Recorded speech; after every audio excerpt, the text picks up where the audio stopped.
শোনেন ভাই, কিছু কথা বলে যাই।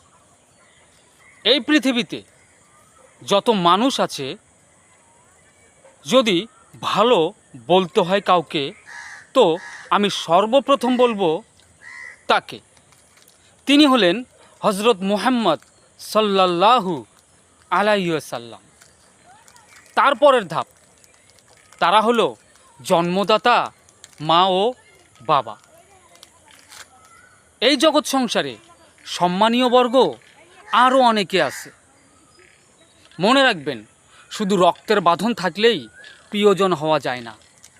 প্রিয়জন হতে পারে যে কোনো কেউ, ভালোবাসায় মিশে। আমি একজন ছোট্ট কন্টেন্ট ক্রিয়েটর, কথাগুলো বলছি গাইবান্ধা জেলা থেকে। যদি ভালো লাগে তো ভিডিওটিকে সর্বোচ্চ শেয়ার করবেন। ধন্যবাদ।